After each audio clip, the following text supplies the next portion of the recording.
আসসালামু আলাইকুম ছোট্ট বন্ধুরা, আশা করি তোমরা সবাই ভালো আছো।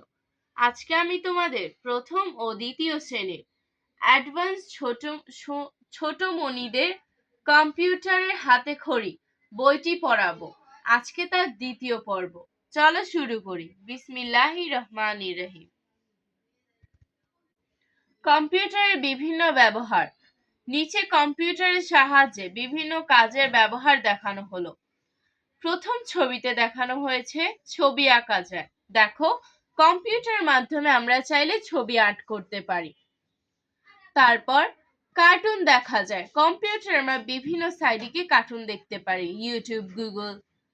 তারপর 3, ডকুমেন্ট লেখা যায়। কম্পিউটারে আমরা বিভিন্ন প্রয়োজনীয় ডকুমেন্টগুলো লিখে সংরক্ষণ করে রাখতে পারি। 4, গান শোনা যায়। কম্পিউটার বিভিন্ন সাইট থেকে গিয়ে আমরা গান শুনতে পারি। স্কাইপে কথা বলা যায়, গেমস খেলা যায়, হিসাব করা যায়, ইন্টারনেট ব্যবহার করা যায়। তোমরা দেখেছো কম্পিউটার দিয়ে আমরা অনেক কাজ করতে পারি। কম্পিউটারের ইনপুট যন্ত্রাংশ পরিচিতি। কিবোর্ড কম্পিউটারে বিভিন্ন তথ্য ও নির্দেশনা প্রদান করার অন্যতম মাধ্যম হিসেবে কিবোর্ড ব্যবহৃত হয়। এটা হলো কিবোর্ড। মাউস হচ্ছে হাত দিয়ে নিয়ন্ত্রণযোগ্য পয়েন্টিং ইনপুট ডিভাইস। এটা হলো মাউস।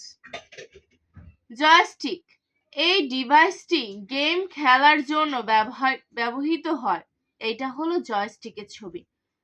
স্ক্যানার কোনো ইমেজকে ডিজিটাল স্ক্যানেলে রূপান্তর করে কম্পিউটারে নেওয়ার জন্য এটি ব্যবহৃত হয়। এটা হলো স্ক্যানার। ডিজিটাল ক্যামেরা এটি নরমাল অ্যানালগ কম্পিউটারের মতো ছবি তুলে সাথে সাথে ছবিটিকে ডিজিটাল সিগন্যালে রূপান্তর করা যায়। এটা হলো ডিজিটাল ক্যামেরা। কম্পিউটারের আউটপুট যন্ত্রাংশ পরিচিতি। মনিটর হচ্ছে এমন একটি আউটপুট যন্ত্র যা দেখতে টেলিভিশনের মতো। এর সাহায্যে কম্পিউটারে প্রসেসকৃত ফলাফল দেখানো হয়। এটা হচ্ছে মনিটর। প্রিন্টার যে আউটপুট যন্ত্র দিয়ে কম্পিউটারের প্রসেসকৃত ফলাফল ছাপানো যায় তাকে প্রিন্টার বলে। প্রিন্টার। প্লটার হচ্ছে এক বিশেষ ধরনের আউটপুট যন্ত্র যা সাধারণত প্রকৌশল অঙ্কন, মানচিত্র অঙ্কন ইত্যাদি কাজে ব্যবহৃত হয়। এটা হলো প্লটার। প্রজেক্টর একটির মাধ্যমে যে কোনো তথ্য বিভিন্ন মিডিয়ার সাহায্যে দর্শকদের সামনে তুলে ধরা হয়। এটা হলো প্রজেক্টর। স্পিকার দিয়ে শব্দ শোনা যায়। অডিও শোনার জন্য এটি ব্যবহৃত হয়। এটা হলো স্পিকার।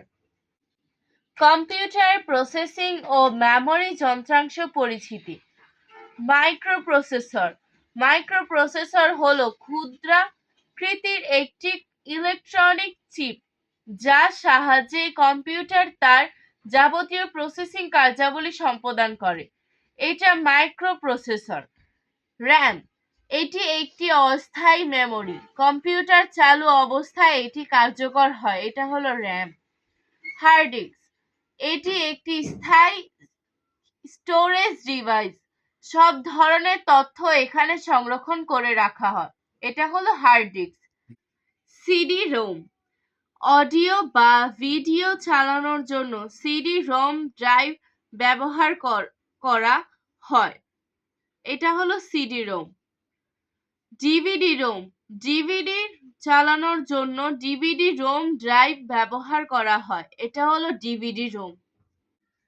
পেন ড্রাইভ এটি দিয়ে ডাটা আদান প্রদান করা হয়। এটা হলো পেন ড্রাইভ। কেসিং এটি একটি বড় বাক্স যার মধ্যে সমস্ত ডিভাইসগুলো থাকে। এটিকে সিপিইউ ও বলা হয়। এটা হলো কেসিং। মডেম ইন্টারনেট সংযোগের জন্য এটি ব্যবহার করা হয়। এটা হলো মডেম। MP3 প্লেয়ার এটিতে MP3 গান সংরক্ষণ করে রাখা যায়। এটি অনেকটা পেন ড্রাইভের মতো। MP3 প্লেয়ার, MP4 প্লেয়ার, এটিতে MP3 গানের পাশাপাশি ভিডিও দেখা যায়। এটা হলো MP4 প্লেয়ার।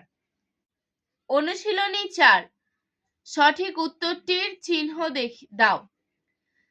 যেমন 1, তথ্য ও নির্দেশনা প্রদান করা অন্যতম মাধ্যম কি? Keyboard, mouse, joystick, scanner. সঠিক উত্তর কিবোর্ড। তোমরা এভাবে করে সঠিক উত্তরের টিক চিহ্নগুলো দিয়ে নিবে। 2, শূন্যস্থান পূরণ করো। মনিটরে দেখা যায় ছবির মতো। মনিটর দেখতে টিভির মতো। তোমরা এভাবে করে শূন্যস্থানগুলো পূরণ করে নিবে। 3, নিচের প্রশ্নগুলোর উত্তর দাও। মাউসের কাজ কি? জয়স্টিকের কাজ কি? স্পিকারের কাজ কি? র্যামের কাজ কি? MP4 প্লেয়ারের কাজ কি? তোমরা এভাবে প্রশ্নগুলো উত্তর দিয়ে নিবে। আজ আর নয়, ভালো ভাববে, ভালো থাকবে। আল্লাহ হাফেজ।